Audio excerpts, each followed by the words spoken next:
My brothers and my sisters, listen to me carefully. Some tests do not end with applause. Some hardships do not leave with an announcement. There is no voice from the sky that says it is finished. The test simply releases you. One day you wake up and the weight is lighter. The fear no longer controls your thoughts. The pain no longer defines your identity. And you wonder, when did this change happen?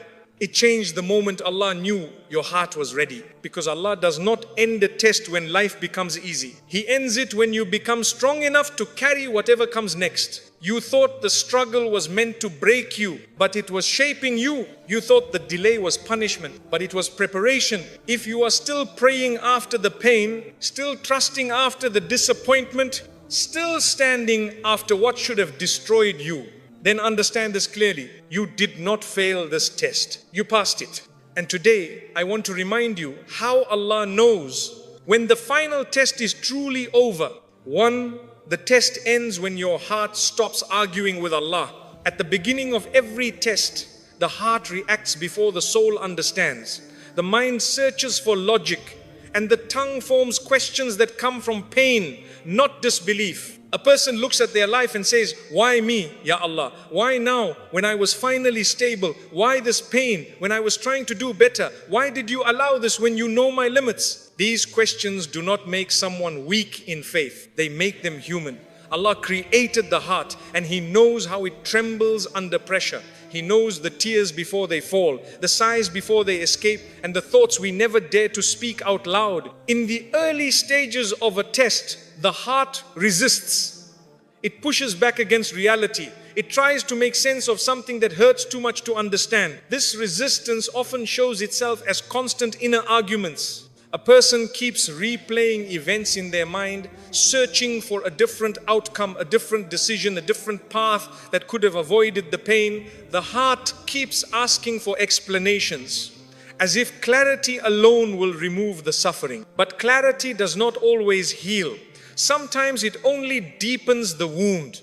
Then slowly something begins to change. Not suddenly, not dramatically, and not because life has improved. It changes quietly. The heart grows tired of fighting what it cannot control. The constant questioning begins to exhaust the soul. And in that exhaustion, a realization forms. Arguing with Allah does not bring peace. At that moment, the heart does not become passive and it does not give up, it lets go. There is a difference. Letting go does not mean you stop caring. It means you stop trying to overpower the wisdom of the one who sees what you cannot see. This is the moment when the heart stops demanding explanations. A person no longer says, Ya Allah, if you fix this, then I will be patient. They no longer bargain with obedience or worship. They no longer attach their trust to conditions. Instead, a quieter dua replaces the noise. It is not dramatic. It is not long. It is simply sincere. Ya Allah, I trust you even if I do not understand what you are doing with my life. That sentence carries more strength than 1,000 questions. It is not surrender to defeat. It is surrender to wisdom. This is why that moment is not loss. It is victory. Victory over the ego that wants control. Victory over the illusion that we must understand everything in order to accept it. Victory over the belief that peace only comes when pain ends. True tawakkul does not wait for circumstances to improve. It appears while the storm is still active. Allah tells us in the Quran that whoever places their reliance upon Him, Allah is sufficient for them. He does not say Allah becomes sufficient after the problem disappears. He says Allah is sufficient while the problem exists. That means reliance itself is a form of protection. Many people misunderstand tawakkul. They think it means pretending that pain does not hurt or acting strong when the heart is breaking. That is not tawakkul. Tawakkul is honesty with Allah. It is admitting weakness while trusting strength. It is acknowledging fear while placing faith above it. When a person reaches that state, the test begins to lose its grip on them. The situation may still be difficult, but it no longer controls their inner world. And when the test no longer controls the heart, it has already served its purpose. Understand this clearly. Allah does not measure tests by how painful they are. He measures them by what they produce in the heart. If hardship produces humility, patience, sincerity, and closeness to Allah, then the test has succeeded. And once it succeeds, it does not need to remain in the same form. Sometimes Allah removes it, sometimes He softens it, sometimes He replaces it with something else. But the turning point always begins inside the heart, not outside, in circumstances. This is why two people can face the same hardship and one is destroyed while the other is elevated. The difference is not strength, intelligence, or luck. The difference is where the heart stands with Allah. When the heart stops arguing, it opens itself to acceptance. Acceptance does not mean approval of pain. It means trusting the wisdom behind it. A heart that accepts Allah's decree without conditions becomes lighter, even if the burden remains. There is also a subtle sign that this shift has happened. You stop asking, when will this end? And start asking, what does Allah want to teach me through this? That question changes everything. It turns suffering into meaning. It turns waiting into growth. And it turns pain into purification. When the heart reaches this stage, impatience begins to fade. Anger softens. Resentment loses its edge. The person may still feel sadness, but it no longer feels rebellious. It feels reflective. The test does not end when the pain disappears. This is where many people get confused. They think passing a test means immediate relief. But often, relief comes later. First comes alignment. First comes acceptance. First comes peace in the heart. When the heart aligns with Allah's wisdom, the test has already ended in the sight of Allah, even if traces of it remain in life. So if you find that you are no longer fighting Allah in your heart, no longer questioning His intentions, no longer attaching your faith to outcomes, then understand what that means. It means Allah has carried you to the other side of the test internally. What remains externally is only a process. The real battle was always inside you. And the moment your heart accepted Allah's wisdom without conditions, you won. That is when the test truly ends. 2. Allah does not test what He has abandoned. One of the most dangerous thoughts that enters the heart during hardship is the belief that Allah has turned away from you. When pain lasts longer than expected, when dua seems unanswered, and when relief does not come quickly, the heart whispers, maybe Allah is displeased with me. Maybe I am being punished. Maybe I am forgotten. This thought does not come from strength. It comes from exhaustion. And if it is not corrected, it can slowly poison faith. So let us be very clear about something fundamental. Allah does not test what He has abandoned. Allah tests what He is refining. He tests what He cares about. He tests what He intends to raise. If Allah wanted to ignore you, He would leave you comfortable but distant. He would allow you to drift without guilt. He would let you sin without remorse and sleep without prayer. That is abandonment. Ease without guidance is far more dangerous than hardship with Allah's attention. A heart that feels pain but still turns to Allah is not rejected. It is chosen. Look at the lives of the prophets, and this confusion disappears.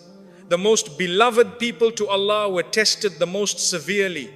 Nuh was mocked for centuries. Ibrahim was thrown into fire. Yusuf was betrayed, imprisoned, and forgotten. Musa was chased, rejected, and burdened with a nation that constantly disobeyed. And our Prophet Muhammad ﷺ faced loss, hunger, exile, and grief that would break most hearts. None of this was because Allah disliked them. It was because Allah was preparing them. Testing is not a sign of distance. Testing is a sign of attention. It is Allah shaping the heart, stripping it of reliance on people, on plans, on control, and redirecting it back to Him. A heart that is never tested often becomes attached to the world. A heart that is tested learns where true safety lies. This is why hardship often awakens the soul. People who never prayed begin to pray. People who were distracted begin to reflect. People who trusted everything else begin to trust Allah. This does not happen because hardship is good in itself. It happens because Allah uses hardship as a tool of mercy. The pain pushes the heart toward what truly matters. Many people ask, if Allah loves me, why did He allow this? The better question is, if Allah allowed this, what kind of love is He building in me? Love that has never been tested is fragile. Faith that has never been shaken is shallow. Allah strengthens faith by placing it under pressure. just as muscles grow by resistance. Without pressure, there is no growth. Another truth we must understand is that tests are not always punishment for sins. Sometimes they are purification, sometimes they are elevation, sometimes they are protection from something worse that you cannot see. Allah's knowledge is not limited to the present moment. He sees outcomes you will never know. He blocks certain paths not to deprive you, but to save you. When Allah tests you, He is not asking whether you will survive. He already knows the outcome. The test is not for Allah, it is for you. It reveals what is inside your heart. It exposes attachments you did not realize you had. It uncovers weaknesses so they can be healed. And it brings sincerity to the surface. This is why a believer should never interpret hardship as proof of worthlessness.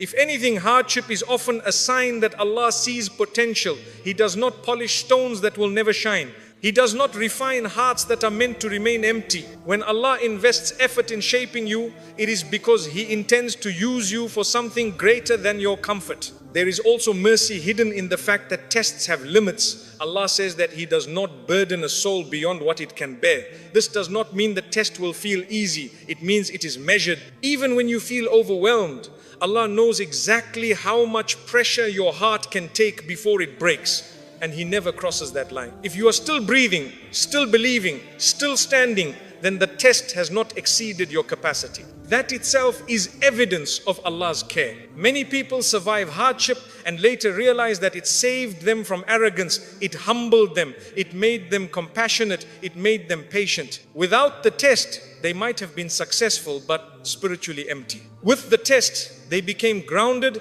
aware, and connected to Allah. This is not something you appreciate while it is happening. It becomes clear only in hindsight. So when you look at your pain, do not rush to label it as abandonment. Look deeper.